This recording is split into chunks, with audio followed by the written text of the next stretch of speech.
The pen felt heavier than it should, a sliver of cheap plastic containing enough ink to sever a life. My life, or at least the life I'd been living for the past 5 years. From my perch on the wobbly stool in my third-floor walk-up in Greyhaven, New Jersey, the view was of brick walls and fire escapes weeping rust-colored tears. It was a fitting backdrop for the document spread across my small, scarred kitchen table. Petition for dissolution of marriage, Greer, Adam C. versus Valen, Nora A. It sounded so clinical, so sterile, like a lab report for a failed experiment. Adam was a criminal attorney, a man who built his career on finding the clean lines in messy lives.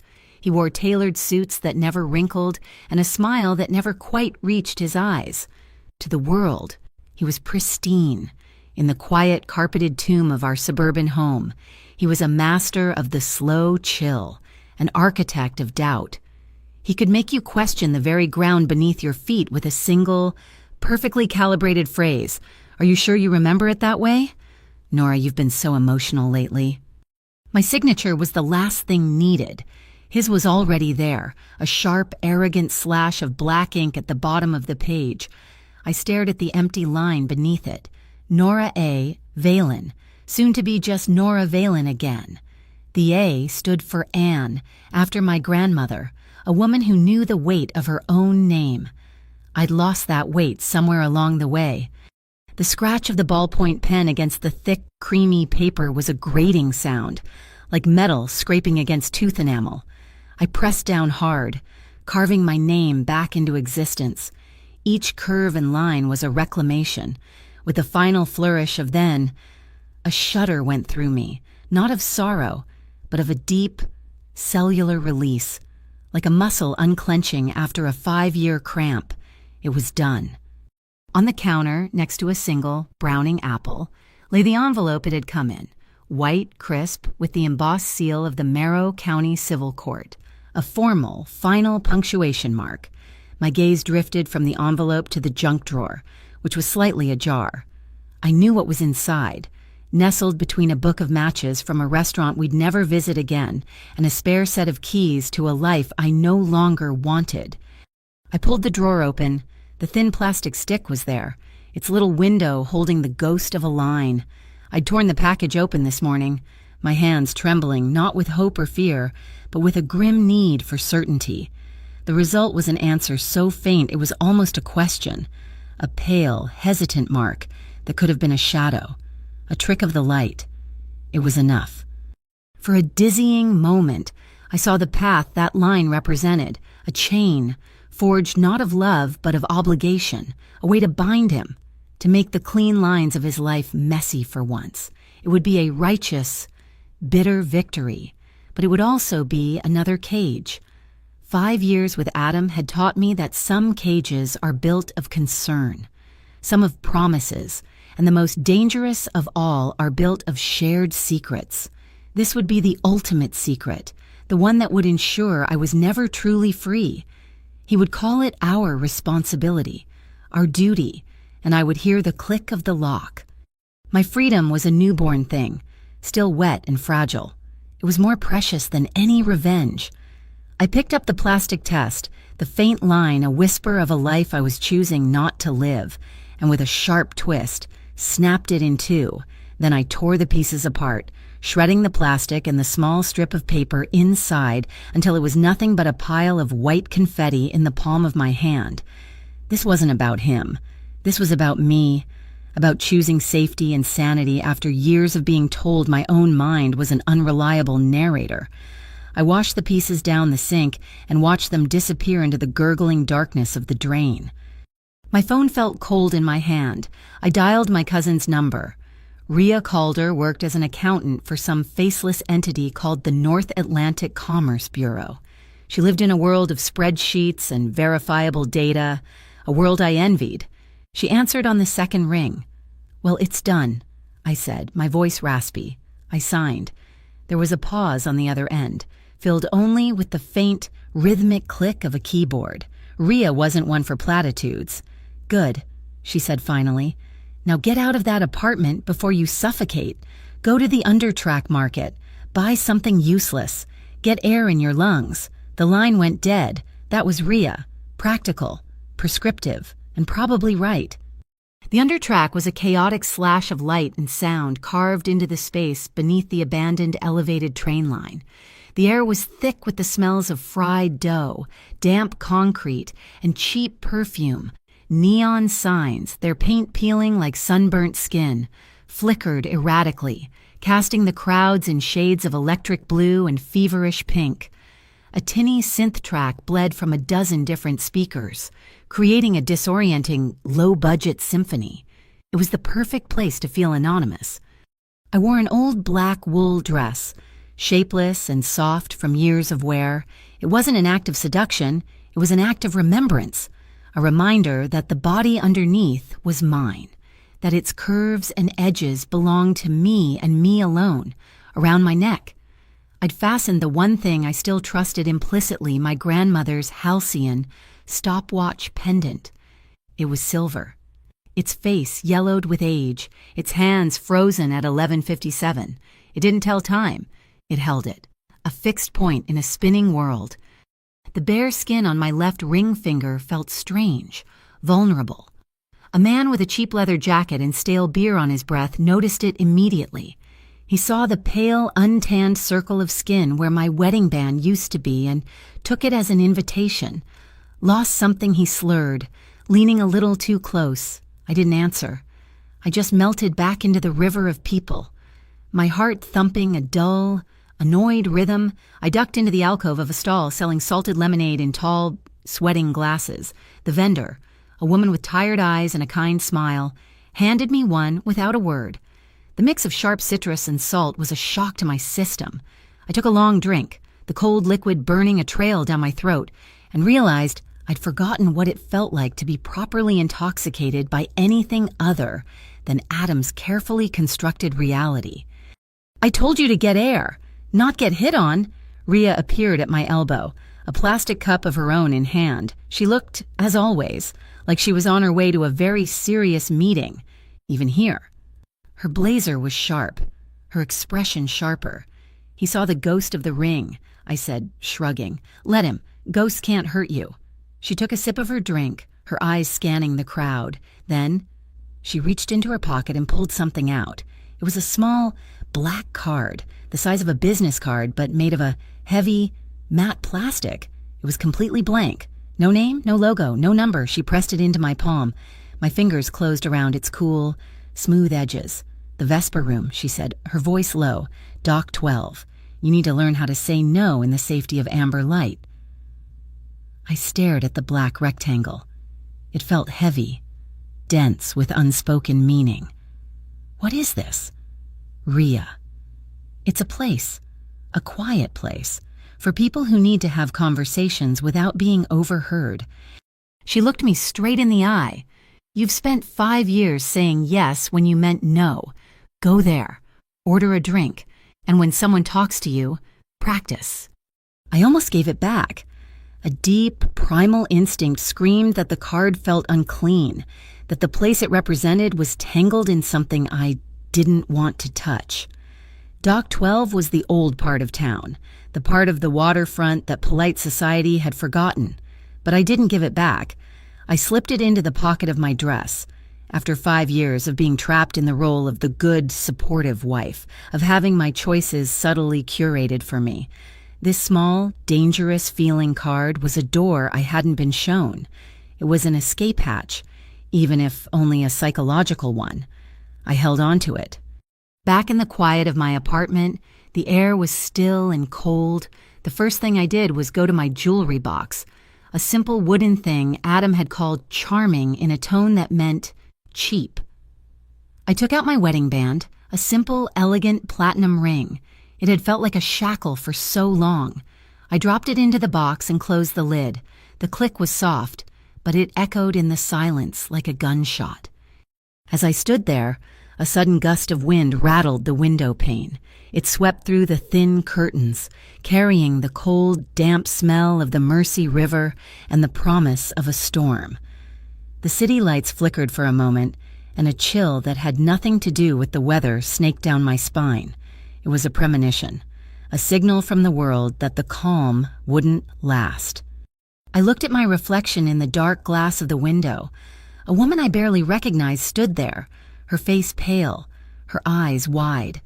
I whispered a vow to her, to myself, a new contract, written on the air. From now on, no one signs for my life but me. That night, before I fell into a restless sleep, I found an old notebook and a pen.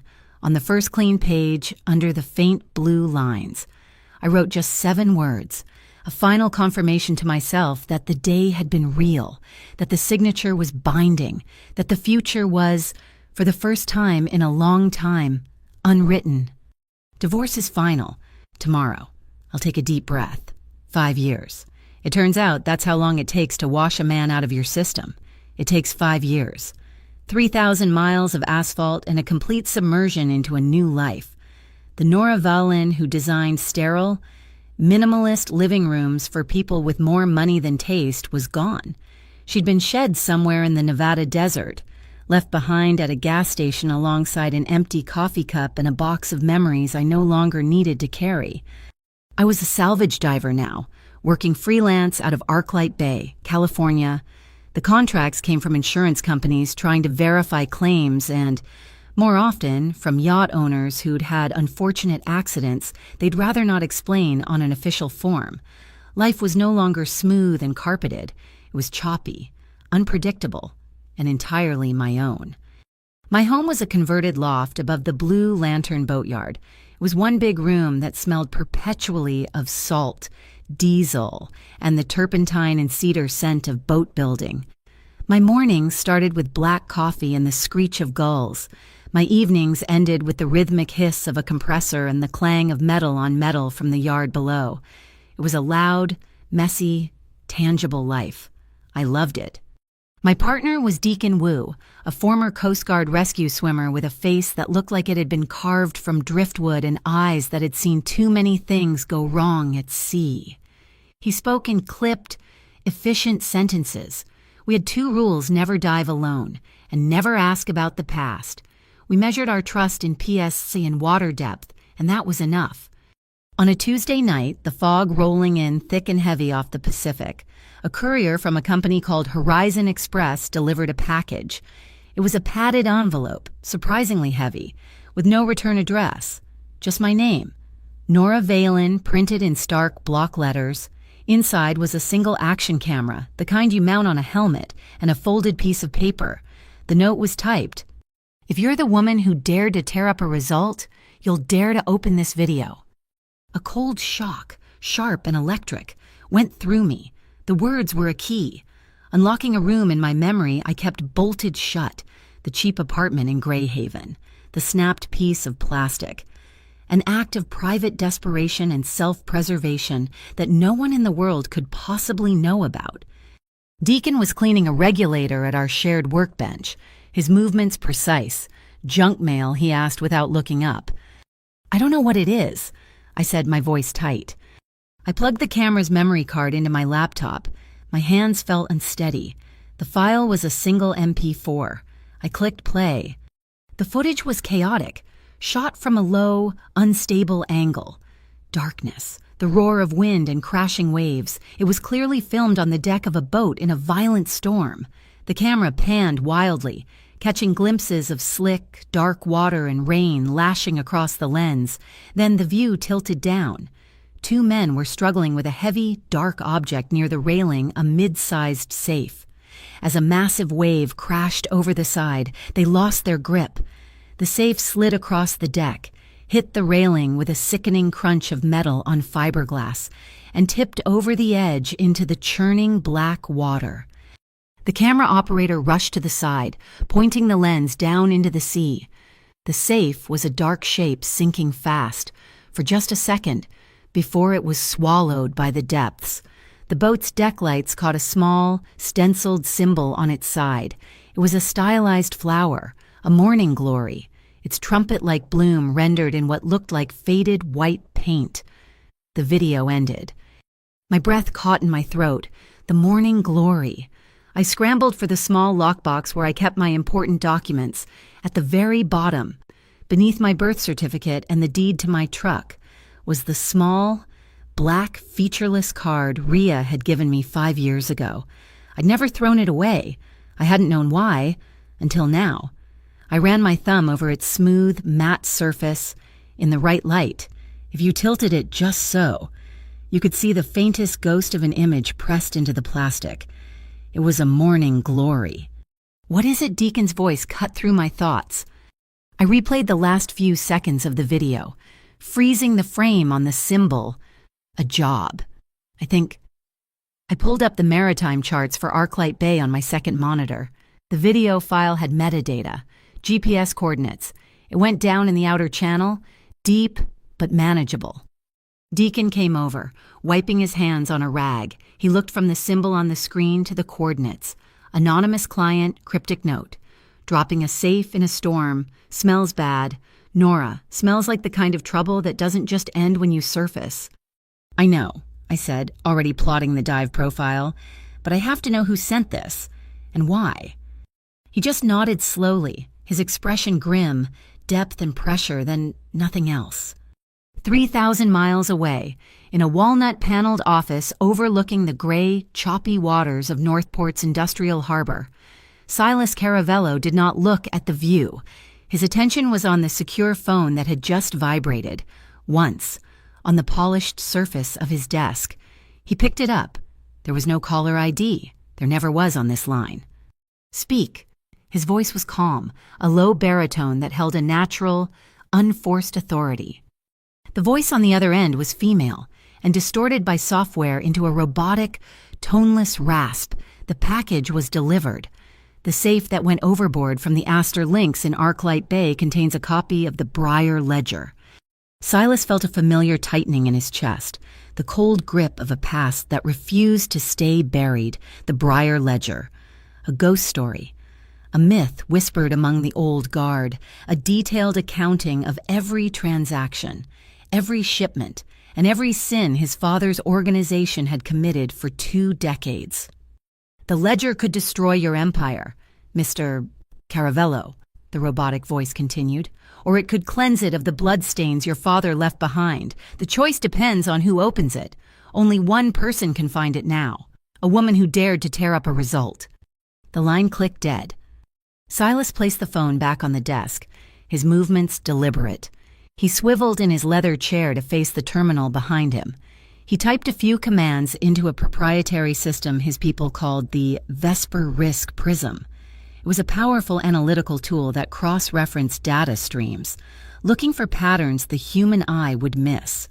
He entered the key phrases Arclight Bay, Astor Links, and the strange, poetic line, "Woman who dared to tear up a result." The system churned for less than 10 seconds. A single file was flagged, compiled from public records and whispered digital chatter. A name appeared on the screen, Nora Valen. He read the file. A designer from the East Coast, divorced 5 years ago from a well-connected attorney in Greyhaven, New Jersey. A quiet but legally contentious separation. Then she'd vanished from that life, only to resurface a year later in California as a freelance salvage diver. The prism highlighted the keywords from the court records Adam Greer had accused her of being emotionally unstable and prone to making rash, destructive decisions for attention, standard tactics for a lawyer in a bitter divorce. But buried in the sealed testimony was a mention of a suspected pregnancy she had allegedly terminated without discussion. A result, torn up. It was a long shot, but it was the only shot he had. Silas needed that ledger. 10 years ago, a brutal internal purge had consolidated his father's power, a series of violent events that had left a stain on the Caravello name that even he couldn't wash away. He was suspected of orchestrating it. The ledger, he believed, held the proof that he hadn't. It contained the names of the true architects, the ones who had manipulated his father. It was his only path to legitimacy, his only chance to pivot Caravello Holdings from a shadowy syndicate into the clean, global logistics firm he envisioned. But this was delicate. Sending his own men in heavy-handed would draw too much attention. The bay would be crawling with federal agents before they even got their feet wet.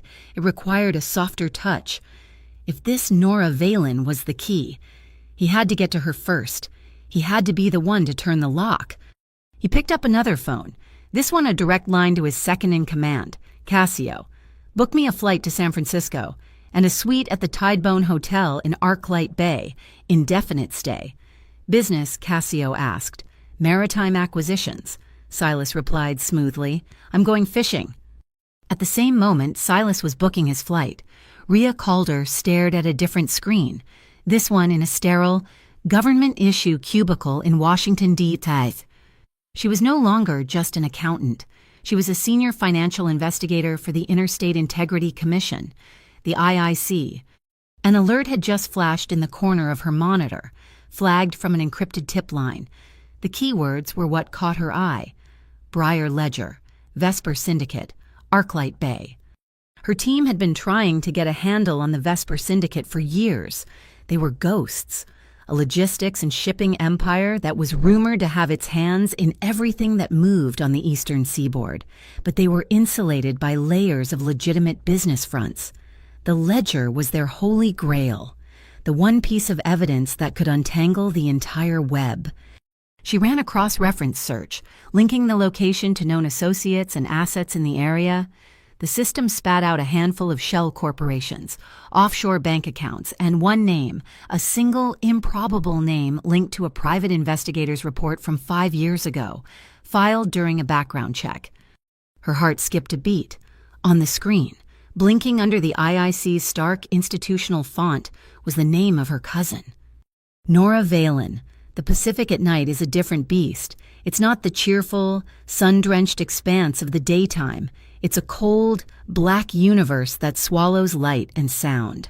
The water clamped around my body, the pressure a constant, heavy hand on the back of my neck, down here.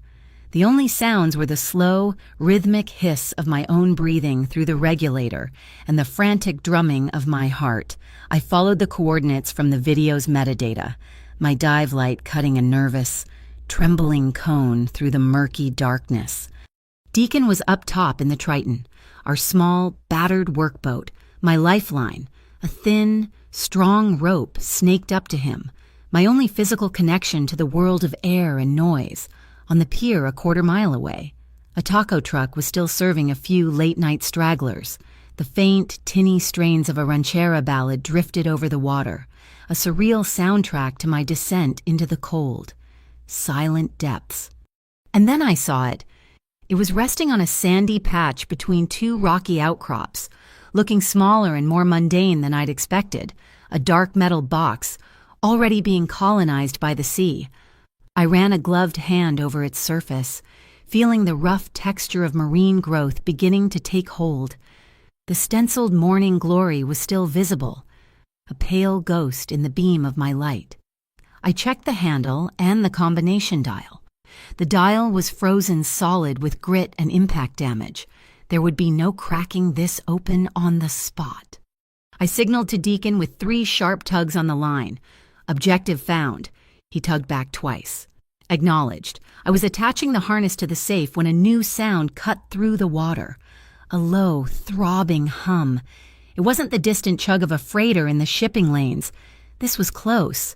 Too close. I killed my light and pressed myself into the shadow of a large rock formation. Above me, a dark shape blotted out the faint starlight filtering down from the surface. A motorboat, running without lights. My blood went cold. They weren't just watching, they were actively searching. A small, dark object dropped from the boat and sank slowly, dangling from a thin wire. It looked like a fishing lure. It wasn't. A low-frequency pulse hit me, a wave of pure sound that vibrated through my bones. It didn't hurt, not in the sharp way a blow would. It was worse. My equilibrium vanished, the world tilted and spun, my ears filled with a high-pitched, disorienting whine. Nausea rose in my throat. It was a sonic stunner, a way to incapacitate a diver without leaving a mark. I squeezed my eyes shut, fighting the vertigo, my gloved hands gripping the rock to keep from floating away. Helpless. The pulse stopped. In the ringing silence of my own head, I knew they would be waiting for me to surface, dazed and vulnerable. My original plan, a slow, careful lift, was garbage. I had to change the game. My fingers, clumsy from the sonic blast, fumbled for the knife strapped to my calf. With a saw-like motion, I sliced through my own lifeline to the Triton. I was untethered, a ghost.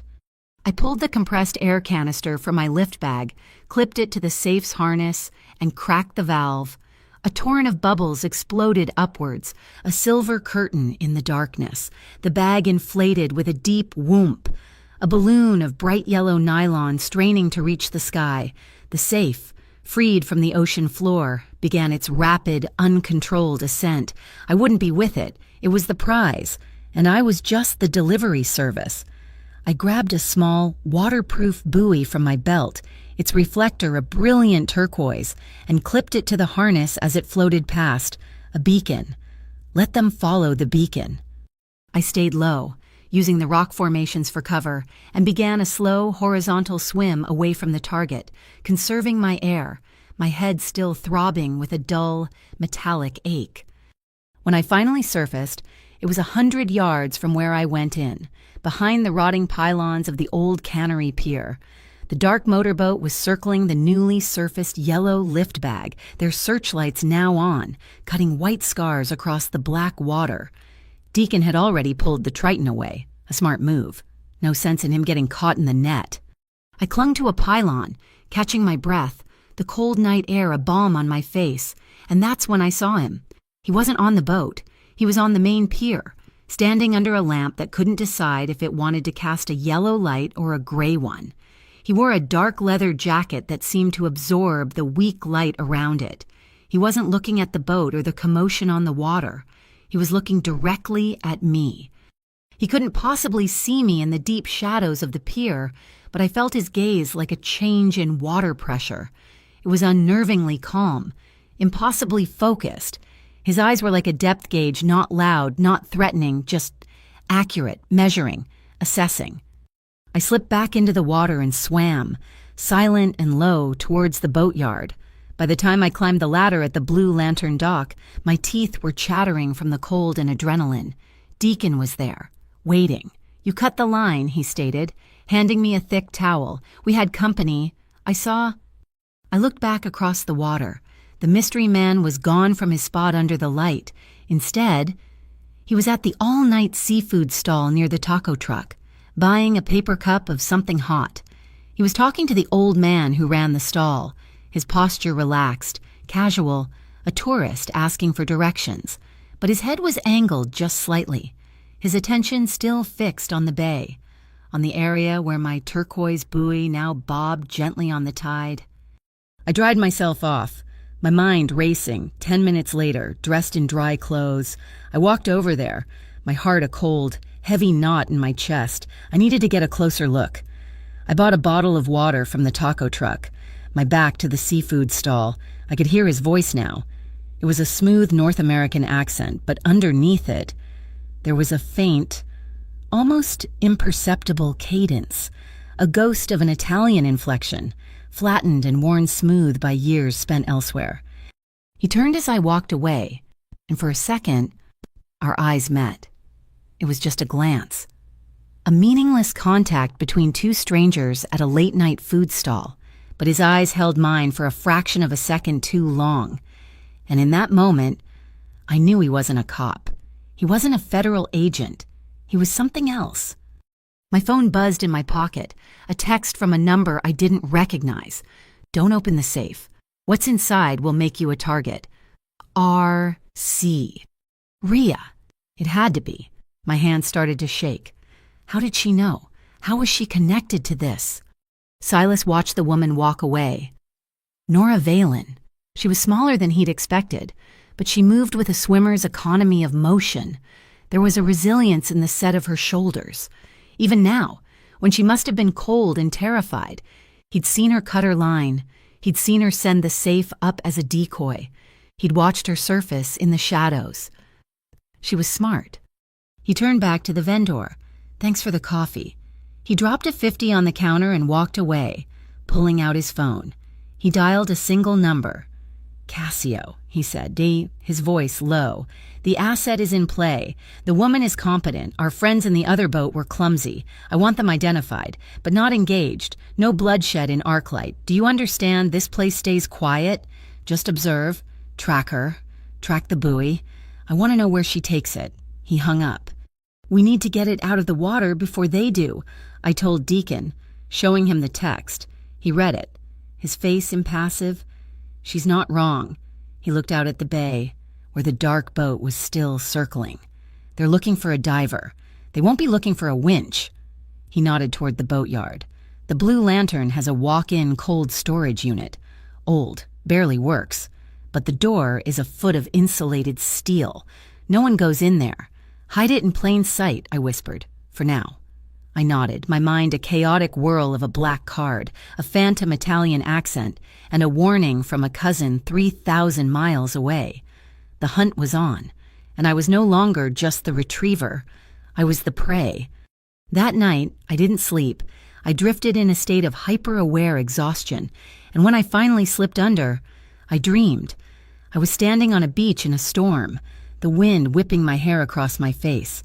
Pages were swirling around me, ripped from a book, the ink running in the salty spray. I was trying to catch them, to read them, but they were always just out of my grasp, and I could hear a sound. Over the roar of the sea and the wind, it was the sound of tearing paper, not the sharp snap of plastic, but the soft, fibrous rip of a turning page, of a story being irrevocably changed. In his room at the Tidebone Hotel, Silas Caravello opened a small, leather-bound notebook. He wrote his first entry on Nora Valen, his penmanship neat and precise. She chose freedom when the price was uncertainty. He wrote, "That means she'll choose the truth when she's cornered." In her office at the IIC, Rhea Calder hit a wall, a literal, bureaucratic wall. Her request for surveillance assets in Arclight Bay had been denied. More than denied. It had been flagged and buried. A notification popped up on her screen. Jurisdiction on all financial inquiries related to Vesper Syndicate activities had been transferred, effective immediately, to a different agency, an agency she'd never heard of, the Bureau of Tactical Revenues. There was no director listed, no contact number, just a seal. She smelled a rat, a very powerful, well-placed rat. Out on the bay, the tide was turning. The dark motorboat had finally gone. Deacon's workboat was gone. The taco truck was gone. All that was left was the vast, silent darkness of the water. And in the middle of it, bobbing under the cold, indifferent stars, was a single point of turquoise light, a beacon, a target, a promise, a threat. And all the unseen eyes in the night were pointed directly at it. The cold hit me first. Not the clean, biting cold of a winter morning, but a dead, damp chill that clung to the air in the Blue Lantern storage locker. It was the cold of a morgue. The safe sat in the middle of the concrete floor, a block of dark iron slick with condensation. It smelled of brine and rust, the ghosts of its time on the ocean floor. Deacon and I gripped it on either side, our knuckles white. He gave me a sharp nod, and we heaved. The dead weight was a shock, a solid anchor of trouble in our hands. We muscled it onto a heavy-duty dolly and rolled it through the sleeping boatyard, our footsteps echoing off the hulls of dry-dock ships. Our ride was a beat-up refrigerated truck Deacon used for hauling bait, anonymous, functional, perfect. We slid the safe into the chilled, empty cargo bay, the metal door closing with a heavy, final-sounding thud. The plan was simple. Move it to a more secure, long-term hiding place Deacon knew about in the hills. The execution was anything but... I was 3 blocks from the waterfront, heading up the Bay Road, when I saw it. 2 pinpricks of light in my rearview mirror, closing too fast.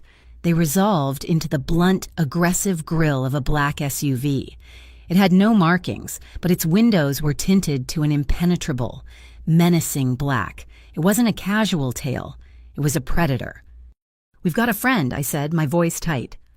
Deacon just grunted, his eyes fixed on the passenger side mirror. "He's not friendly." They stayed on us, a constant, looming presence. I took a sharp right, then a left. Testing, they mirrored every move perfectly. They were professionals. My mind raced through the options. We couldn't outrun them on the open road. The truck was too slow, too heavy. We needed a different kind of terrain, an equalizer. "Hold on," I said, and cranked the wheel hard right, tires screaming in protest. We lurched off the smooth asphalt and onto a crumbling service road. The entrance marked by a faded sign, Wharf 9 Terminal. Do not enter. Wharf 9 wasn't a terminal anymore. It was a graveyard, a sprawling, 10-acre maze of shipping containers, mountains of scrap metal, and derelict machinery. It was where I'd learned to drive a stick shift at 16 in a junker my dad had bought for $50, weaving through the rust and ruin. I knew its every dead end and hidden path. The SUV followed, its suspension handling the broken pavement better than ours. I plunged into the labyrinth, cutting between stacks of containers that rose like canyon walls, blocking out the morning sun. I could hear the roar of their engine, sometimes close, sometimes distant, as they tried to cut me off. This was my turf. Then a new player entered the game. A sleek, dark sedan appeared at the far end of a long corridor of containers, coming from the opposite direction, effectively blocking my best escape route. For a terrifying second, I thought they had us boxed in, but the sedan just sat there, waiting, watching. I saw the man in the driver's seat. It was him, the man from the pier, the one with the depth gauge eyes and the ghost of an accent. Silas. The name came to me. Unbidden. It felt like his name. I didn't have time to process it. The SUV was closing again. I saw a flash from its passenger window. A fiery orange streak arced through the air. A flare. It slammed into the side of our truck's cargo bay with a loud thwack. The metal skin glowed cherry red for a moment, but the refrigerated truck's thick insulation held. It didn't penetrate. They were trying to cook us out, or cook whatever was inside. I was running out of maze. Ahead of me was a sheer drop-off, a steep slope of shredded metal and debris that slid directly into the murky waters of the bay. A dead end. I stomped on the brakes, then yanked the handbrake. The heavy truck groaned, its back end sliding out in a controlled drift that brought us parallel to the precipice, inches from the edge. The smell of burning rubber filled the cab. Now I yelled. Deacon was already moving. He kicked his door open and hit the ground rolling. He came up with a pneumatic line launcher, a tool we used for salvage, and fired. A 4-pronged grappling hook shot out, trailing a thin, high-tensile cable. It snagged the SUV's front axle. Before they could react, I slammed the truck into reverse. The engine screamed, the wheels spinning, smoking, fighting for purchase. The cable went taut. The SUV, caught off guard, was dragged forward, its tires screeching as the driver fought for control. That's when the man in the sedan, Silas, finally moved. He got out of his car, not with a weapon drawn, but with a strange, deliberate calm. He took off his leather jacket, folded it neatly, and placed it on the hood of his car. He looked toward a nearby stack of containers and gave a small, sharp shake of his head, a signal. Then he walked into the no-man's land between our truck and the SUV, his hands held out to his sides, palms open. "That's enough!" he called out, his voice cutting through the engine noise. It wasn't a plea. It was a command. The doors of the SUV flew open, but the men who got out weren't thugs. They were dressed in tactical gear, clean and professional, with identical emblems on their sleeves, a stylized BTR. The man in the lead was sharp-featured, with an arrogant smirk. Casper Leong. The name came from the same unknown place as Silas's. He ignored Silas and strode toward me, holding up a document. Casper Leong, Bureau of Tactical Revenues, by federal authority. I'm seizing this vehicle and its contents. He flashed the paper. It looked official, embossed with a seal. My blood ran cold, but a ghost whispered in my ear. Adam's ghost. He'd been a cold man, but he'd taught me things, always read the fine print.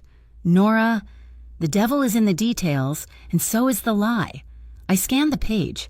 My eyes snagged on a single word in the legalese: conveyance. Except it wasn't. The O and the N were capitalized: conveyance. A deliberate typo, a nullifier, a way for a document to look official to the uninformed while being legally worthless, protecting the issuer from charges of impersonating a federal officer. It was a loophole, a dirty trick. A slow, cold smile spread across my face. It felt like Adam's smile. I looked Casper Leong straight in the eye. "Looks like just another piece of paper someone wants me to sign," I said, my voice dripping with 5 years of venom. I took the warrant from his stunned fingers and, with a sharp, satisfying rip, tore it in half. "I'm done with those." His face hardened into a mask of fury. But before he could speak, a sound split the air. Not a gunshot, a flat, vicious crack. Something screamed past my head. Silas moved with impossible speed. He lunged, grabbing my arm and yanking me down behind the engine block of the truck. A split second later, a second crack echoed through the scrapyard, and a fist-sized chunk of steel exploded from the pillar right where my head had been. A sniper. On the roof of a warehouse across the yard. Casper's face was a mask of shock, then dawning realization. He'd been set up, too. The sniper wasn't his, or maybe he was, and the target had just been expanded. Casper had brought a knife to a gunfight he hadn't even known was happening. Deacon acted. He grabbed a CO2 fire extinguisher from the truck's cab and blasted it at the SUV. A thick, white cloud of freezing fog erupted, instantly obscuring everything. It was chaos. The bridge, Deacon yelled. Through the swirling white smoke, I saw Silas looking at me. Then at the safe in the back of the truck. He understood. There was a narrow, rusted steel maintenance bridge 100 feet away that crossed a deep drainage canal. It was our only way out on foot. He didn't wait for an answer. He moved to the back of the truck as I did. Together, we grabbed the corners of the freezing, heavy safe. On 3, he grunted. We lifted, our arms straining, and half ran, half stumbled through the dissipating fog. The bridge rattled and groaned under our combined weight and the dead weight of the safe.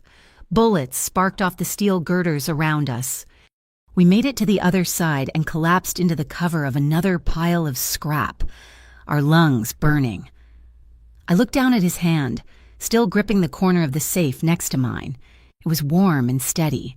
His grip was firm, not crushing, a simple physical fact of strength and presence. And I hated it. I hated this sudden, unwilling reliance on a stranger. But even more than that, I hated the small, treacherous part of me that registered the feeling of his hand next to mine and felt, for the first time in a very long time, a flicker of something that felt terrifyingly like safety. The place Deacon led us to was an old boatwright's shed, long abandoned. The air inside was thick and sweet with the smell of pine resin and curing wood, a scent so clean and honest it felt like a lie in our current situation. We set the safe down on a floor of wide, worn planks. The silence that fell between us was heavy, broken only by the sound of our own ragged breathing and the distant cry of a gull. "We need to open it," I said, looking at the frozen dial. "We need to know what we're risking our necks for." Silas stood by the shed's single grimy window, a silhouette against the gray afternoon light. Knowing might be the bigger risk. "I'm not hauling this thing around on a guess," I shot back, my voice sharper than I intended. I ran a hand over the safe's cold, damp surface. "I'm opening it. I just need to get through the lock. Let my people handle it. They can have it open in minutes, quietly." A familiar, bitter taste rose in my throat, the echo of Adam's voice, always so reasonable, always so certain he knew the better way. "Let me handle it, Nora. You're too emotional to see this clearly." I shook my head, the motion sharp and final. No one else touches it. This is my find, my risk. I'll be the one to open the door. My life was no longer a place where men got to turn the keys for me. Silas turned from the window, and for the first time, I saw him clearly in the dusty light. He wasn't just watching me. He was studying me. His gaze intense. "This isn't just a door. Nora, if this is what I think it is, it's a tomb. Or a throne." He took a step closer, his voice dropping. There's a reason people are willing to use military-grade hardware to find it. The safe might contain something called the Breyer Ledger. It's a complete record of my father's business. Bank codes, shipping routes, offshore accounts, and a list. A list of names connected to events I was blamed for. Names of men I need to hold accountable to clean the slate, to make my organization legitimate. He said it so plainly, as if he were discussing a quarterly report, an organization. He made it sound so clean, so corporate. I knew it wasn't, yet there was something in his eyes, not regret, but a deep, weary resolve. He wasn't just a predator. He was a man trapped in his own cage, looking for a key. As he spoke, I noticed it, a stiffness in the way he held his left shoulder. He kept his arm close to his side, a subtle, almost imperceptible tension in his posture. When he had pulled me away from the sniper's bullet, he had twisted, shielding my body with his own. The impact hadn't been direct, but the ricochet of steel fragments must have hit him. "You're hurt," I said. "It wasn't a question." He glanced at his shoulder as if just remembering the injury. "It's nothing." "Let me see." I moved toward him, my hands automatically going into a mode I hadn't used in years, the quiet, focused calm of fixing what was broken. He didn't protest. He just watched me, his gaze unwavering, as I gently eased the fabric of his shirt away from his shoulder. A dark, ugly bruise was already blooming across his skin. A violent purple and blue map of the impact. A few small, bloody cuts wept through the discoloration. He had taken the hit that was meant for me. The shed had a small, forgotten first aid kit mounted on the wall. I found antiseptic wipes and a roll of gauze. The space between us shrank as I worked, until I could feel the heat radiating from his skin and hear the soft, controlled sound of his breathing. The world narrowed to the task at hand, cleaning the wounds, applying the bandage. My fingers were steady, but I was acutely aware of the hard muscle under his skin, of the faint scent of leather and something else, something uniquely his. I was touching him, and it was a choice. Every movement was deliberate, slow. This moment, I decided, would have the speed of my own choosing. When I finished, my hand lingered on his shoulder for a beat too long. He didn't move. Neither of us spoke. I could feel his pulse, a steady, strong rhythm beneath my palm. I looked up and met his eyes. The air grew thick, charged with everything we weren't saying. The chaos of the scrapyard, the shared weight of the safe, the silent acknowledgement of the debt I now owed him. Slowly, I let my other hand come up, not to touch his face, but to rest on his chest, right over his heart. It was a barricade and an invitation all at once, a way to keep him at a distance while feeling the very engine of him. I could feel his heartbeat quicken slightly under my palm. This was my pace, my control. He leaned in, his movement so gradual it was almost imperceptible. He was giving me every possible chance to pull away. When his lips finally met mine, it was impossibly gentle. It wasn't a kiss of passion or demand, but one of profound, quiet questioning. It was a request for access, an ask for permission. I didn't pull away. I answered his question by softening, by allowing the contact. His hand came up to gently cup my jaw, his thumb stroking my skin, a silent conversation passing between us. It wasn't a conquest. It was a treaty. I was the one who broke it, pulling back just enough to see his eyes. The connection was still there, a live wire humming between us. But the world outside this shed, the world of guns and lies, was rushing back in. I had to know. This couldn't just be a moment out of time. It had to be anchored to the truth. "If you open that safe," I asked, my voice barely a whisper, "and the truth inside doesn't save you, if it doesn't clear your name, would you still want it?" He didn't hesitate. His eyes were dark and serious, holding a depth I was only just beginning to understand. "I want the truth," he said, his voice raw with conviction, "even if it burns me down." And I believed him. A sharp, sudden knock on the shed door shattered the spell. We sprang apart. Nora Deacon's voice was low and urgent from the other side. We have a problem. The BTR isn't just looking anymore. They're setting up a perimeter. They've got a port-wide containment order. Nothing gets in or out. My mind snapped back into focus. They were closing the net.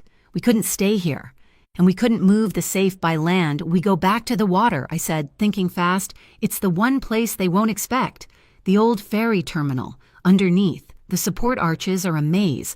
Arch number 3 has a backflow, a natural siphon. The current pulls things in and holds them there. I can stash the safe. Secure it where no one will find it unless they know exactly where to look. Silas was already processing it, his mind shifting from the intimacy of our moment to the cold, hard lines of strategy. He nodded once. A diversion. He reached into his pocket and pulled out a folding knife. It was beautiful, the handle inlaid with dark, polished wood. He pressed a small button, and the blade snapped open with a soft, lethal click. Engraved on the silver bolster was a single, "Perfect Morning Glory. It's called Cantarella," he said. "Offering it to me, handle first, in case you have to cut away." I looked from the blade to his eyes. The double meaning hung in the air between us. Cutting a line, cutting a tie, cutting myself free. I took the knife. Its weight was balanced, perfect in my hand. A small, sad smile touched my lips. "I've cut away before," I said. He nodded, a flicker of understanding in his eyes. "I know. I'll need an hour," I said, already planning the dive, maybe more. "There's a place," he said. "The Vesper Room, on Mast Alley behind Dock 12. No sign on the door. Be there at 3 in the morning. Use the back entrance." The Vesper Room, Ria's black card, the Morning Glory. The pieces clicked into place with a horrifying, exhilarating clarity. He was Vesper. I just nodded, tucking the knife into my belt. There was nothing else to say. We had a plan and a rendezvous. The chill in the archives of the Arclight Maritime Museum was a different kind of cold from the ocean. It was a dry, sterile cold that smelled of brittle paper and preservation chemicals. Ria stood between 2 massive, rolling shelves of nautical charts, a ghost from my past wearing a much better suit. The years had sharpened her, honing the soft edges of her face into a series of determined, professional angles. "This is bigger than your divorce. Nora," she said, her voice a low, clipped whisper that didn't carry in the dead air. She spread a printout on a metal table between us. It was a flow chart of corporate ownership, a web of lies on a single sheet of paper. This company, Argent Petrels Limited, is a shell. It's a ghost ship, a name on paper that does nothing but move money. We followed the wire transfers. They all lead to one place, Bastion State Bank. My eyes traced the lines, the arrows pointing from one anonymous box to the next. It was a language I didn't speak, but I could feel the malice in its grammar. "And the Bureau of Tactical Revenues?" I asked. "Casper Leong." A humorless smile touched Ria's lips. "The BTR is Casper's private army. Funded by the bank, he's their dirty little secret. The man they call when a debt needs collecting and they don't want to get their hands messy. Our intel suggests he's been using them to run his own side deals, creating a ledger of his own. He doesn't just want the Breyer ledger to give to his bosses. He wants it to erase his own name from the pages, to wipe his own blood debt clean before they decide he's a liability." I leaned against the cold steel of a shelf, the enormity of it settling over me. I had pulled a single loose thread, and now an entire criminal tapestry was unraveling at my feet. "Why tell me this, Ria? Why meet me in a freezer full of maps?" She looked at me, and for the first time, I saw a flicker of the cousin I used to know in her tired, intelligent eyes, a hint of a shared history, of a bond that went deeper than shell corporations and federal agencies. "Because you're the one standing in the middle of it," she said, her voice softening almost imperceptibly. "And because you're my family, you once tore up a result to escape the wrong man. Nora, I get that. I respect it. Just don't, in your rush to be free, tear up the wrong page that could save a lot of right people." She folded the chart and slipped it into her blazer. The half-reconciliation was over. The agent was back. "I can't protect you officially. My hands are tied, but I can give you information. Be smart." She walked away, her heels clicking softly on the concrete floor, leaving me alone in the cold with the ghosts of dead sailors and the weight of her words. The Vesper room was a pocket of silence in the noisy heart of the port. The back door in Mast Alley was unmarked, a slab of heavy, dark wood that opened into a world of amber light and shadows. The air smelled of old leather, spilled whiskey, and the faint, sweet scent of clove. There were no windows, no clocks. It was a place outside of time. Silas was waiting in a booth in the far corner, a glass of water untouched in front of him, in the dim, warm light. The exhaustion was plain on his face, etched in the fine lines around his eyes, as I slid onto the leather banquette opposite him.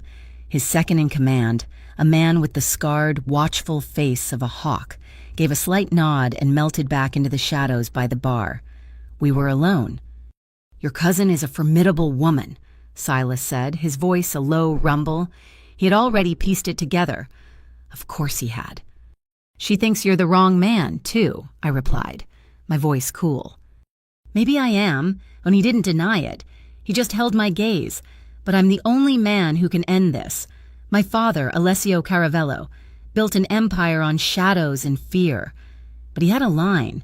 10 years ago, a group of financiers, the men behind Bastion State Bank, wanted to use his shipping lanes for their own. Much dirtier work. Casper Leong was their enforcer even then. My father refused their deal. He was killed in a boating accident a month later. The official story is that I consolidated power by removing my father's loyalists in the purge that followed. The truth is, the purge was orchestrated by Leong and his backers to eliminate anyone who knew about their offer. The Briar Ledger proves it. It contains my father's notes on their proposal. It will prove Vesper had nothing to do with those killings. He paused, a muscle tightening in his jaw. "Cassio, my man at the bar, he just found a tracking chip on a legitimate shipment of medical supplies from one of my warehouses. The signal traces back to a vehicle parked 2 blocks from my hotel. There's a rat in my house, working for the bank, for Leong. They're boxing me in from all sides." I listened, absorbing the details, the betrayals, the history written in blood. He was laying his entire world bare for me, not as a confession, but as a statement of fact, a balance sheet of his own. "You want to turn a crime syndicate into a legitimate company," I said, just like that. "Not just like that," he corrected softly. "Painfully, slowly. By cutting out the rot, I want to build a real port authority, a logistics network that protects the people who work here instead of preying on them." The image of a long-ago dive flashed in my mind, unbidden. A call about a submerged fishing boat. It wasn't fishing tackle I'd found in the flooded hold.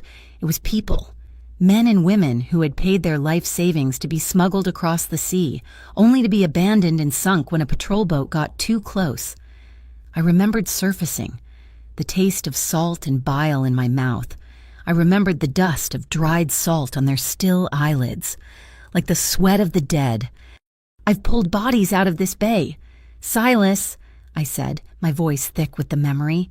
"People who were nothing more than a number on a shipping manifest. They were written off as collateral damage on some balance sheet that men like Casper Leong and Bastion State Bank used to justify their profits. I hate that kind of math." He didn't look away. He didn't flinch. He just watched me, his dark eyes filled with a deep, quiet understanding. In that moment, the space between us wasn't about Vesper or the IIC or the violence that clung to his name. It was about 2 people who had seen the ugly truth of the world from different sides of the same dirty water and had both come away hating it. Trust and attraction are a dangerous cocktail. He leaned forward slightly, and the carefully constructed space between us collapsed.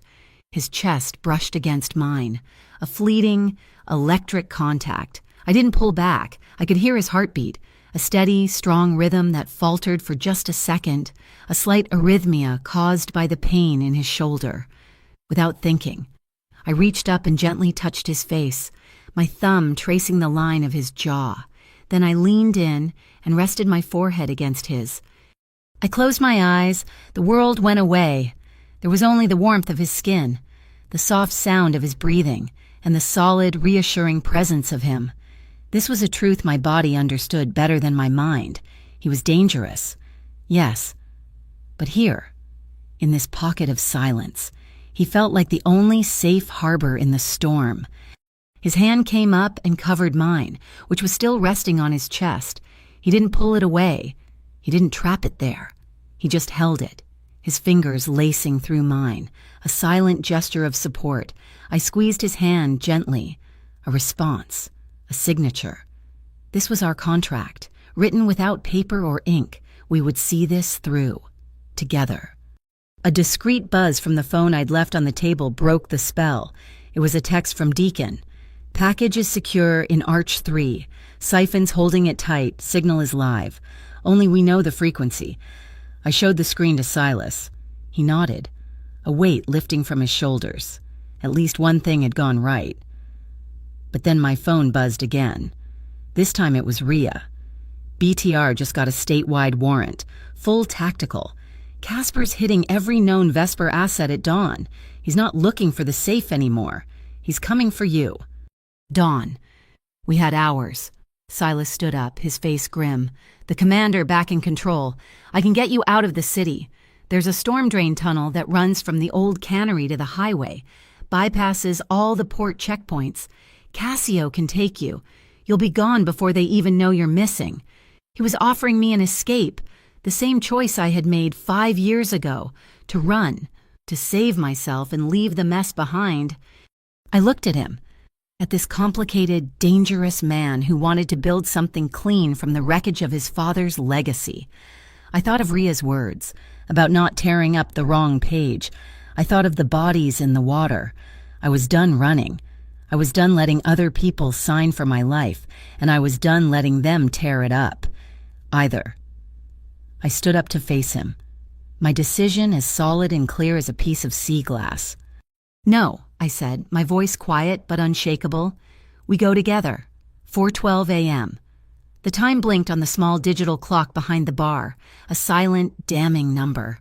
In the Vesper room's timeless amber glow, it felt like a betrayal. That's when the world ended. It didn't start with a bang, but with a sudden, absolute darkness. The power was cut, plunging the room into a blackness so complete it felt like a physical weight. A heartbeat of pure silence followed, and then the sound of shattering glass. Not one window, but all of them. A violent, percussive symphony of destruction.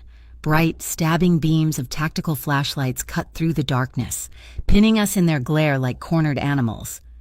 A voice, amplified and distorted by a bullhorn, blasted through the broken windows. This is the Bureau of Tactical Revenues. We have a federal warrant. Exit with your hands in the air. Hand over the document. It was Casper Leong. Beside him, silhouetted in the doorway, stood another man in a suit, holding a briefcase like a shield. Evan Root, the fake prosecutor, the official face of the lie. Before I could even process the shock, Silas moved. He reached under the table and his hand came back with a small, flat, black device. He pressed a button on its side. A faint, high-pitched whine filled the air for a single second, and then nothing.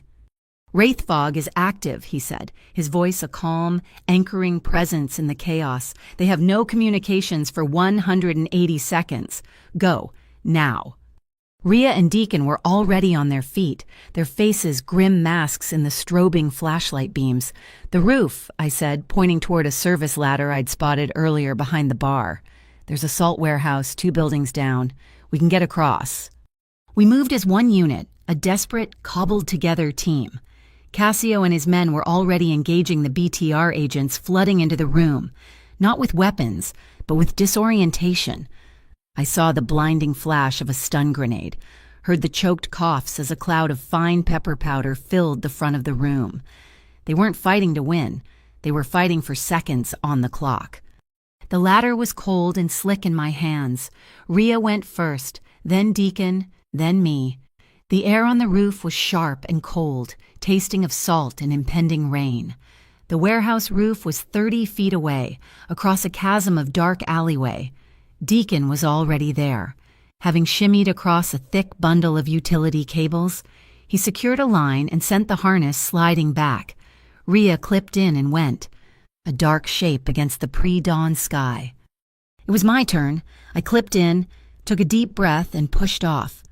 The journey across was a terrifying, soaring blur. I landed hard on the graveled roof of the warehouse, my hands scraping against the rough surface to break my fall. I felt a sharp, stinging pain and looked down to see my palms bleeding, the red mixing with the gray grit. Silas landed beside me a moment later, as silent as a shadow. He saw my hands. Without a word, he pulled a clean, white handkerchief from his pocket and pressed it into my palm. He held it there for a second, his grip firm, his hand warm over mine. The fabric soaked up the blood, the salt from the roof stinging the open wounds, for that one moment. With the shouts and chaos echoing from below, our hands were joined, a strange communion of salt, sweat, and blood. "They're not just hitting this place," Deacon said, his voice a low growl. He was looking down at the docks. "They're moving on the water." My blood ran cold. I saw them. A BTR tactical boat, fast and gray, heading directly for the old ferry terminal, directly for arch number 3. Casper wasn't stupid. He was cutting off our escape route and going for the prize at the same time. "He knows," I breathed, or he guessed. There was no time, no other option. I have to go. I ran to the edge of the roof, looking for a way down. Silas grabbed my arm. "Nora, wait. We can find another way." "There is no other way," I said, looking him straight in the eye. "He gets that safe. We lose." Before he could argue, before I could second-guess myself, I jumped. It was a 20-foot drop to a lower tier of the pier, and I landed badly. My knees jarring, a shock of pain shooting up my spine, but I was on my feet and running. I heard Silas curse my name from the roof above, but I didn't look back. I hit the water in a shallow dive, the shock of the cold so intense it drove the air from my lungs. It was a physical blow, a fist of ice clenching around my chest. For a moment, I couldn't breathe, couldn't think. Then training took over. I forced a slow exhale, found a rhythm, and kicked down into the absolute blackness beneath the pier. I didn't need a light. I swam by touch, my bare hands tracing the rough, barnacle-encrusted surfaces of the massive concrete support pillars.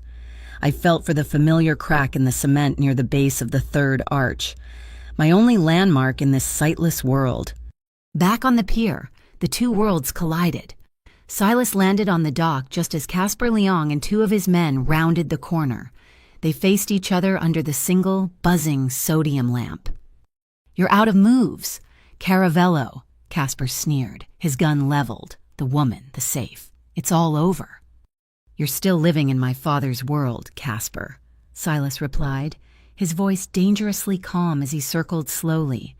"You're still playing by his dirty rules. That dirty legacy paid for your pretty suits. And now I'm burying it." Silas moved. It was a blur of motion.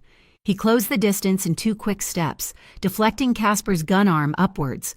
The shot went wild, blasting a chunk out of the pier's wooden canopy. Silas's other hand chopped down on Casper's wrist, and the gun clattered to the ground. He followed with a knee to the gut and an elbow to the jaw. It was brutal, efficient, and shockingly fast. Casper stumbled back, gasping. Silas kicked the fallen gun away, scooped it up, and worked the action, ejecting the magazine. He didn't shoot. He simply disarmed a threat. Beneath the surface, I found the safe. The BTR divers were already here, their powerful lights cutting through the gloom, their torch already sparking against the steel cage Deacon had built around the siphon. I was out of time. I pulled the cantarella knife. The blade gleamed for a second in the distant light. I sliced through the decoy line, freeing the marker buoy. Then, with all my strength, I pushed the safe out of the main current of the siphon and into the eddy that curled around into the neighboring archway. Arch number 7. I pulled the new beacon from my belt, a small disc Silas had given me. I pressed the activation stud twice. It was keyed to my biometrics, pulsing at the exact frequency of my own heartbeat. I wedged it into the safe's handle and kicked away, back into the darkness. Just as I cleared the arch, a deep, rumbling boom shuddered through the water. It wasn't a massive explosion, just a contained, powerful concussion. I saw the BTR divers get thrown about like dolls as a huge slab of the concrete pier above them gave way, collapsing into the water in a churning cloud of white foam and debris, sealing the entrance to Arch 3. Deacon's little surprise. Above, the sudden roar of sirens split the air. Not BTR sirens, these were the high-low wail of the Arclight Port Police. Casper's head snapped up, his face a mask of disbelief. On a rooftop 3 buildings away. Rhea closed her laptop. The fake officer in distress call routed through a BTR server and broadcast on the Port Police frequency. Had worked. Casper was suddenly in the middle of a jurisdictional nightmare, his unsanctioned raid now contaminated by a legitimate law enforcement agency. He had no choice but to pull back. I surfaced near the Blue Lantern, gasping, my body shaking uncontrollably from the cold and adrenaline. Deacon was there, pulling me from the water. Silas and Rhea arrived moments later, their faces grim.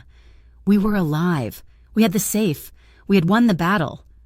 We regrouped in the dark, quiet workshop, the smell of sawdust and turpentine, a welcome relief from the acrid salt and cordite of the docks. "Everyone's out," Silas said into his own comms unit, a small, discreet earpiece, rendezvous at the secondary point. He paused, listening.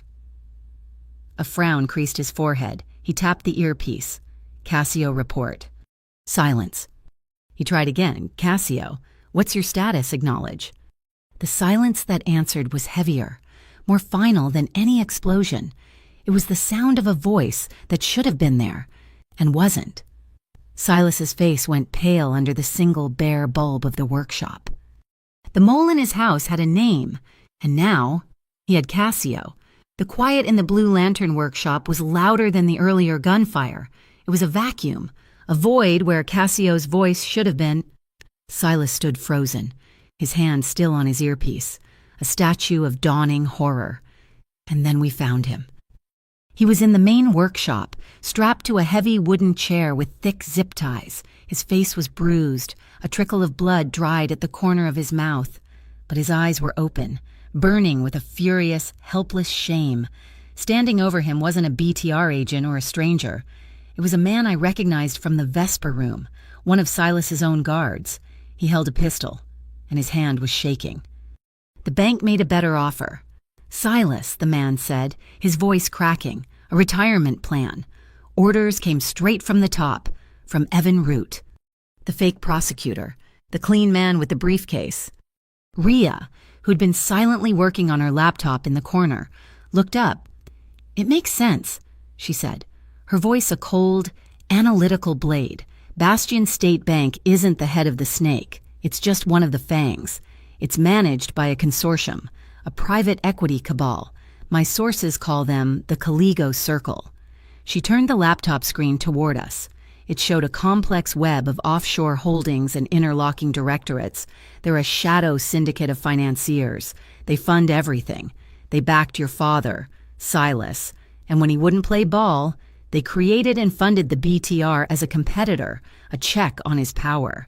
They've been playing both sides for a decade, controlling the entire West Coast shipping game.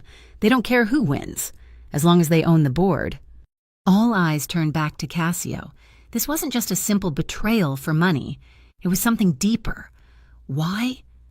Cassio Silas's voice was hollow, stripped of all authority, leaving only the raw pain of a man stabbed in the back by his own brother. Cassio's glare shifted from his captor to Silas. "You went soft," he rasped, his voice rough. "All this talk of legitimacy, cleaning the slate. What do you think this business is? You think you can wash it clean and there will still be a place for men like me? The bankers, the lawyers, they'll run it all. We were wolves. Silas, you wanted to turn us into sheepdogs." I saw it then. In the desperation in his eyes, it wasn't greed, it was fear. The profound, terrifying fear of being made obsolete. He was a man built for the old world, for the dirty rules, and he was terrified that in Silas's clean new world, he would be a relic, a ghost with no purpose. He hadn't betrayed Silas for a paycheck. He'd done it to stop the clock, to keep the world he understood from vanishing. Silas stared at Cassio, a long, silent moment passing between them. The traitorous guard tensed, his gun wavering between Silas and his prisoner. Then Silas did something I never expected. He walked forward past the gun and knelt in front of Cassio. He pulled the cantarella knife from his belt. My knife! I realized with a jolt and with two quick, precise movements, sliced through the zip ties on Cassio's wrists. He stood up and stepped back, leaving Cassio free but surrounded. You have a choice. Old friend, Silas said, his voice regaining its quiet strength. Stay. Take the risk with me, that there's a place for wolves in the new world, or walk out that door and go live with the bankers. Take your retirement plan. Cassio rubbed his wrists, his eyes darting from Silas to the traitor, then to the gun the man still held. Slowly, deliberately. He reached inside his own jacket and pulled out his pistol. The tension in the room became unbearable, a physical pressure on my chest. He turned the gun, not toward Silas, but toward the guard who had tied him up. He held it there for a long, agonizing second. Then, with a sound that was half sigh, half growl, he lowered it. He didn't drop it. He tossed it onto a nearby workbench, where it landed with a heavy, metallic clatter. I never did like compound interest, he muttered. The tide was turning. I could feel it in the air, a subtle shift in the wind coming off the bay. The safe, I said, my voice, cutting through the tense silence. If I'm going to get it, it has to be now. The current under the ferry terminal will shift in an hour. It'll be 10 times harder to get it out. I looked at Silas. I need you topside, on the winch. You're the only one besides Deacon I'd trust as an anchor. We stood on the deck of the Triton, Deacon's small workboat, the gentle rocking of familiar comfort under my feet.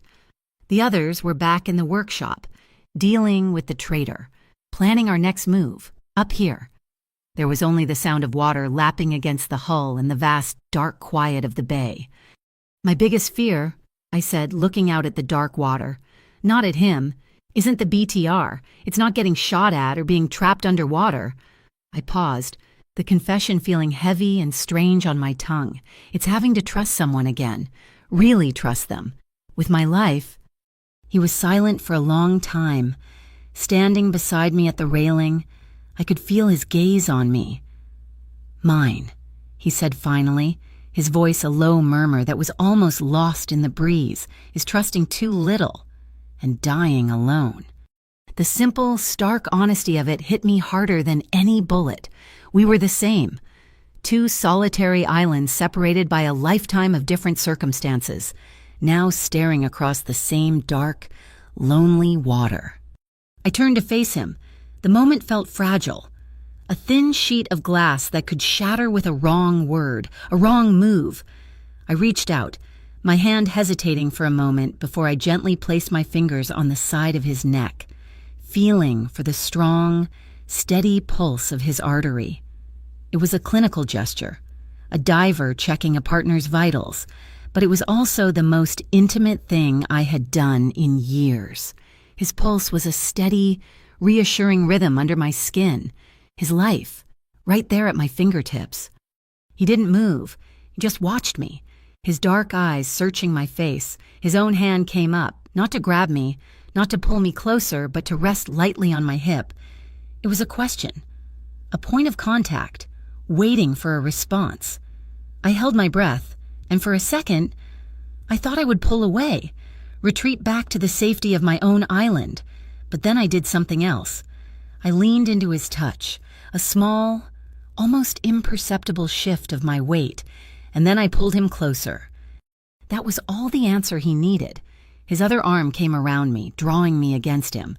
The kiss, when it came, was nothing like the first one in the boat shed. That had been a question, a spark in the dark. This was the answer. It was deep and sure, a slow, consuming heat that started in my chest and spread through my entire body.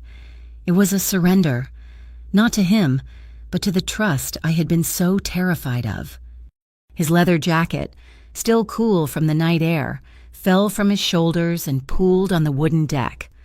The world narrowed to the sensations of the moment, the rough texture of his shirt under my hands, the rhythmic slap of waves against the hull, the sweet, clean smell of pine resin from the boatyard mingling with the salt of the sea.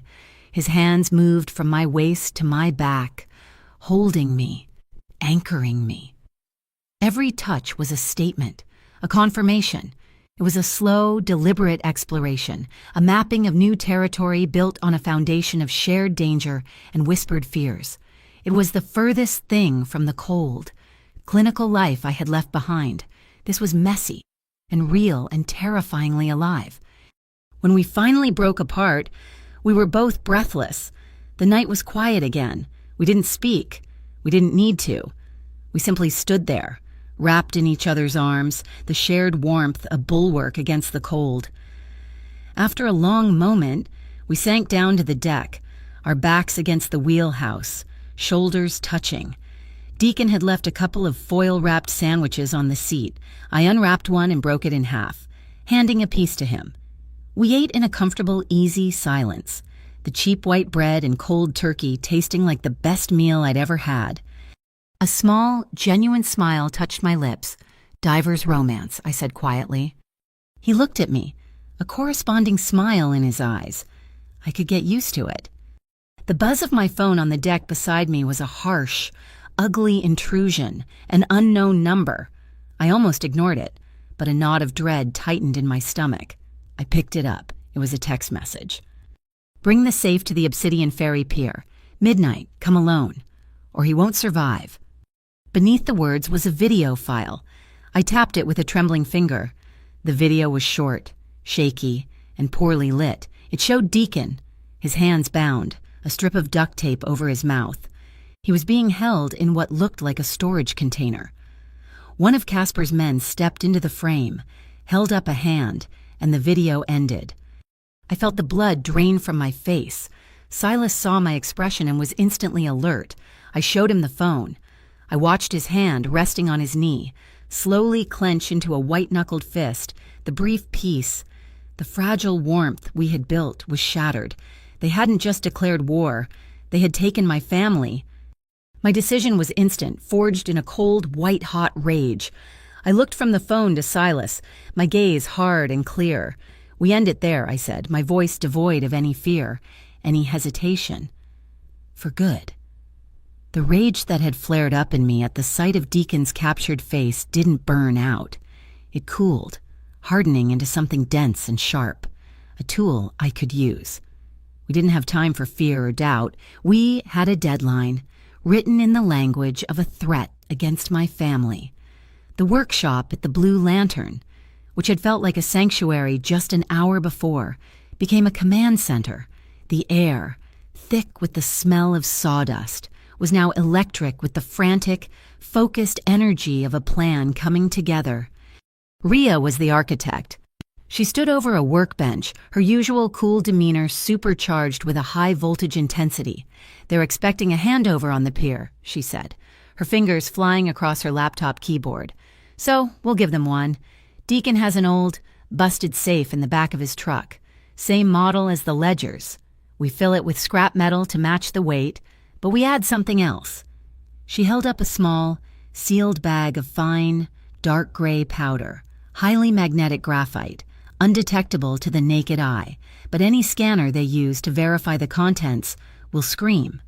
It'll confirm their suspicions, make them think they have the real thing. It'll hold their attention. "And the real ledger?" Silas asked, his voice a low rumble. Rhea looked at me. "The real ledger goes where they'll never look. You're a diver, Nora. Your gear is your life. No one questions a diver's equipment. The plan was elegant in its simplicity. We would dismantle one of my spare oxygen tanks, a smaller pony bottle, and nestle the real prize, the slim, titanium tube containing the ledger inside, surrounded by sound-dampening foam. To anyone else, it would be just another piece of life-saving equipment hanging from my harness. The perfect deception. While Rhea and Deacon worked on the tanks, Cassio took charge of the human element.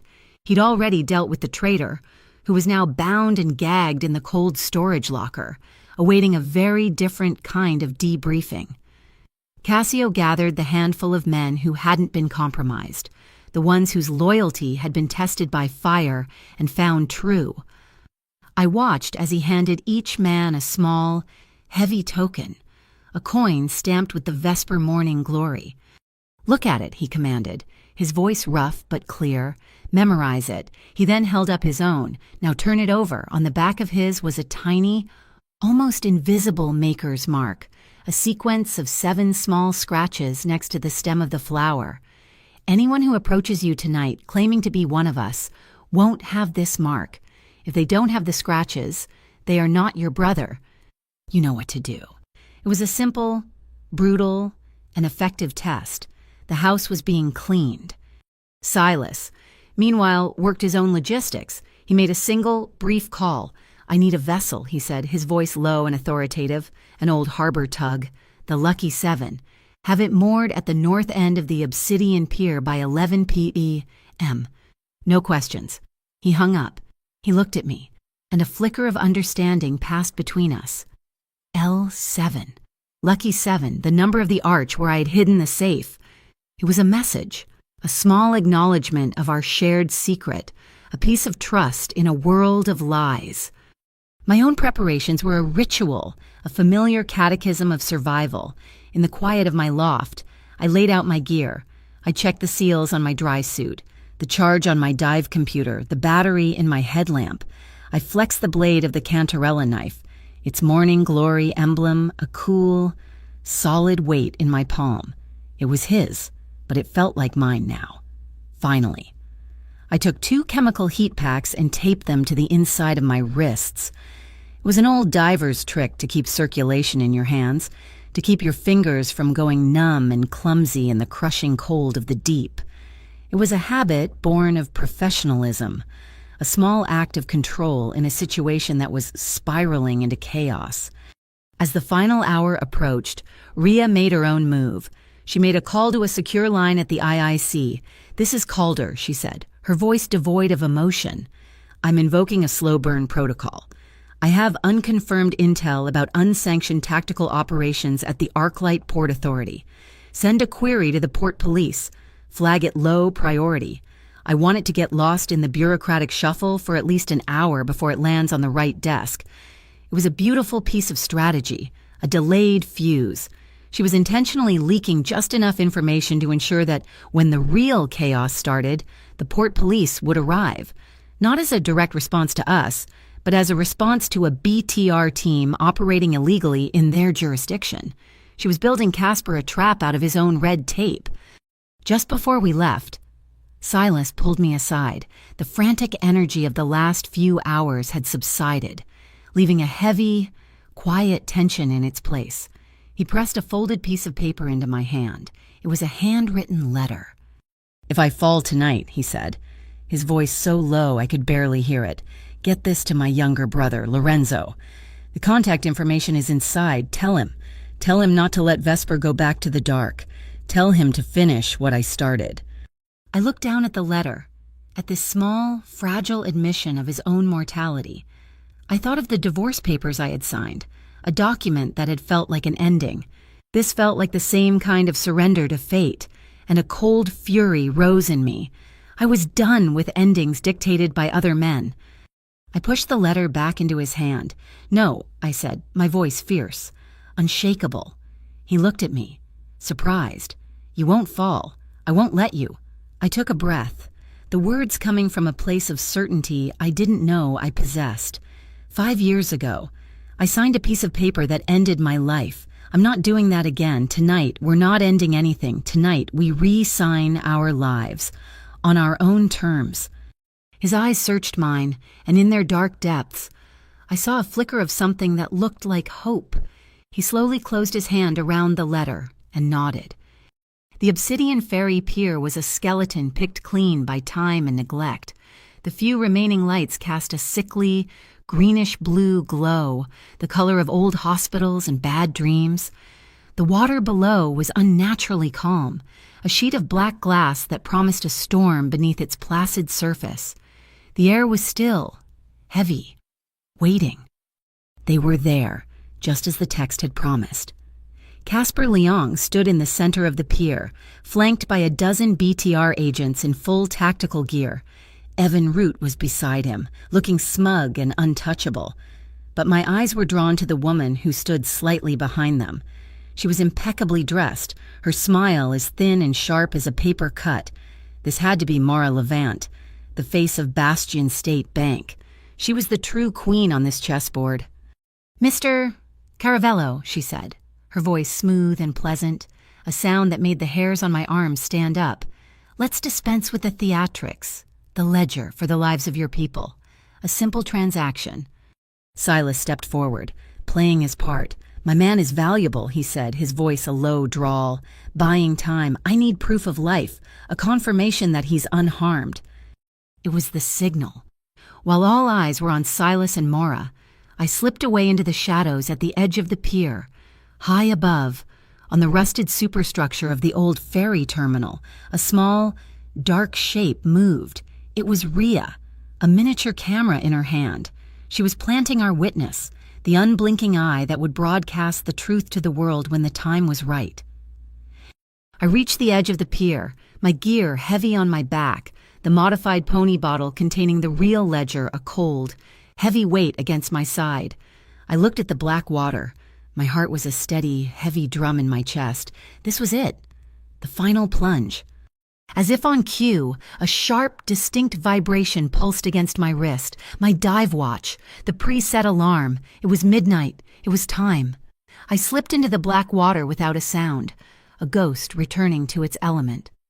The world above, the sickly lights, the tense voices, the weight of a life in the balance vanished, replaced by the cold, silent press of the deep. This was my world, a place of pressure and instinct.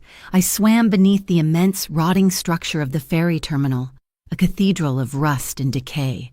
Giant, seaweed-choked gears from the old loading mechanisms loomed out of the darkness like the bones of forgotten leviathans. I navigated them by memory and touch, my fingers tracing the familiar lines of decay. I found arch number 7. The current was stronger here, a ghost of the siphon's pull from 4 arches down. The safe was exactly where I'd left it, wedged securely in a concrete crevice. Working quickly, my fingers already starting to feel the bite of the cold despite my gloves. I unclipped the modified pony bottle from my harness. The real work began. The container for the ledger wasn't locked with a key or a code. Silas had designed it with a kinetic lock, keyed to a specific rhythm. My rhythm. I placed my thumb on the release valve and tapped, a quiet, steady rhythm that matched the beat of my own heart. Tap, tap, tap, tap, tap. There was a soft, hydraulic hiss, and the end cap unlocked. I slid the slim, watertight titanium tube out, the Briar ledger. It felt impossibly heavy. On the pier, the fragile truce was breaking. I could feel the vibrations through the water, the dull thuds of a conflict beginning. Mara Levant gave a subtle, almost imperceptible nod to a man positioned on the far gantry, a sniper, Casper Leong, who'd been standing with the tense arrogance of a man in charge, saw it too. A flicker of cold. Dawning horror crossed his face as he finally understood. He wasn't a partner in this. He was a disposable tool, a loose end about to be tied off. He spun, his own pistol coming up, aimed directly at Mara. "You won't kill me after you have the book," he snarled, his voice a desperate rasp.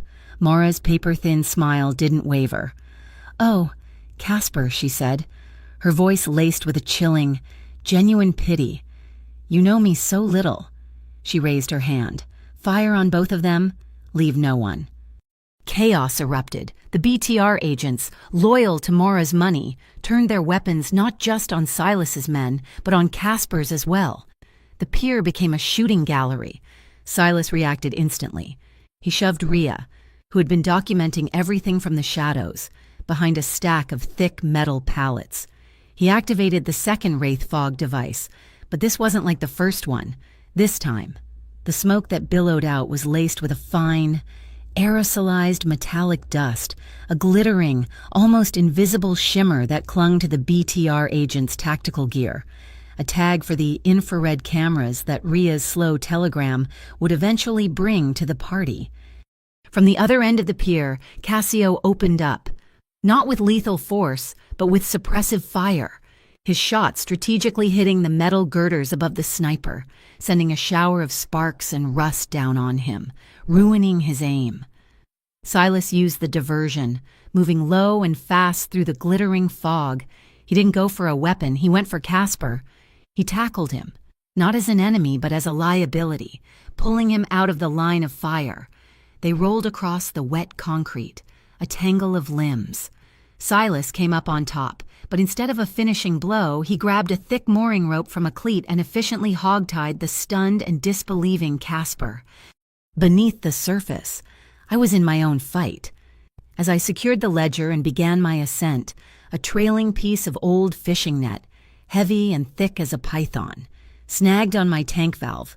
I was caught. I twisted, trying to pull free, but my movements only tightened the net's grip. Panic, cold and sharp, tried to rise in my throat, but I forced it down. I fumbled for the canarella, my numb fingers struggling to get a grip. The blade felt clumsy in my hand as I began to saw at the thick, stubborn ropes, my own air supply bubbling away, each silver sphere a ticking second off the clock. Suddenly, a powerful beam of a dive light cut through the darkness. A dark shape descended toward me. For a heart-stopping moment, I thought it was a BTR diver. But then I saw his face. Deacon. His eyes were wide with urgency behind his mask. He must have broken free. Of course he had. They had wanted him as a live hostage, a lure, and that had been their mistake. He didn't waste time. He produced a line with a clip and attached it to my harness. He gave me a sharp, upward jerk, and the emergency ascent began. We broke the surface right next to piling number 12, the designated false pier, 100 yards from the main firefight, above us, on the gantry. Ria saw us. She gave a sharp nod and hit a key on her laptop. The live stream went active. I ripped the regulator from my mouth. "My name is Nora Valen," I yelled, my voice raw, projecting across the water. I held up the titanium tube, and this is the Briar Ledger. With trembling, frozen fingers, I unsealed the tube and pulled out the slim, waterproof book. I opened it to a page I had marked in my mind from Silas's description. On this page, an entry dated October 10th, a wire transfer of $5 million from Bastion State Bank to a BTR holding account, described as security retainer. The authorization signature belongs to Evan Root. Mara Levant heard me. She saw the camera's small, red recording light blinking on the gantry above. She understood. The game wasn't just lost, it was being broadcast to the world. Her composure finally cracked. She screamed an order to a man on a small, fast boat idling nearby. Blow it all. The boat sped toward the base of the pier, a kamikaze run to destroy the evidence, to destroy us all. I saw the flash. Silas saw it too. He moved with a speed that seemed to defy physics, launching himself across the deck. He hit me a second before the shockwave did, his body a solid, living shield, wrapping around me, pulling me down, absorbing the brutal, concussive force of the blast. The world became a deafening roar and a wave of pressure that felt like it would tear me apart. We were thrown across the deck. The last thing I felt was his arms tightening around me, an unspoken, instinctive vow of protection that was louder than any explosion. And then, the sirens, dozens of them, the port police, the local news vans, the IIC tactical team Ria's delayed fuse had finally burned down. The pier was flooded with red and blue flashing lights, cutting through the swirling, glittering dust of the wraith fog, turning the chaotic scene into a surreal, sparkling snow globe of justice. Mara, her face a mask of pure fury, raised a small pistol she'd had hidden, aiming it at Silas's back as he lay over me. but before she could fire, a figure stumbled into her line of sight. Casper. He looked from Mara's face to Silas, who was still shielding me, and in that moment, he made his choice. He stood between her and Silas. The shot cracked, and Casper grunted, a line of red blossoming across his shoulder. He looked at Silas, a strange, grim expression of respect on his face, and gave a single, sharp nod. "I chose to risk it with you," he gasped, before collapsing. It was over. Mara was swarmed by IAC agents. Evan Root was caught trying to torch his briefcase, but Rhea already had a digital copy of everything. The BTR, its authority and its crimes exposed on a live feed, was dismantled on the spot. I slowly got to my feet, Silas's arms still around me, and looked at the chaos, at the flashing lights, at the end of a long, dark chapter. My voice, when I spoke, was quiet but clear, a final declaration for the whole world to hear. No one gets to sign for anyone else's life anymore. The weeks that followed were quiet. The Arclight Bay winds blew the last of the glittering dust out to sea, and a calm settled over the port. The Briar Ledger became the property of the federal courts, its secrets laid bare. The Vesper Syndicate died, and from its ashes rose Vesper Coastworks, a fully licensed and legitimate port security firm, operating under the watchful and now friendly oversight of the IIC. I didn't go back to the deep. I opened a small bookstore and cafe right next to the Blue Lantern boatyard. I called it Salt and Steel. It had a quiet reading corner reserved for the off-duty fishermen and boatwrights. On a shelf behind the counter, the empty titanium tube that once held the ledger now serves as a makeshift vase for a single, thriving morning glory vine. Rhea got her promotion. Deacon, now a local hero, started a free weekend class teaching rescue diving skills to the kids on the port, and Cassio, after serving a suspended sentence for his role in the affair, became the head of internal security for the new Vesper Coastworks. His fierce loyalty finally pointed in the right direction. One quiet evening, Silas and I stood on the shore, watching the tide roll in. The air was clean and salty. He reached out and gently touched his forehead to mine, a gesture that had become our language. His lips found mine, a slow, easy kiss that tasted of the sea. He pressed a small, silver key into my palm. It was intricately carved, shaped like a morning glory. "It's not to lock you in," he said, his voice a soft murmur against the sound of the waves. "It's to open anything you want." I looked from the key to his eyes, and I smiled. I laced my fingers through his, my hand closing around his in a grip that was both strong and sure. "From now on," I said, "we sign together, on our own blank page."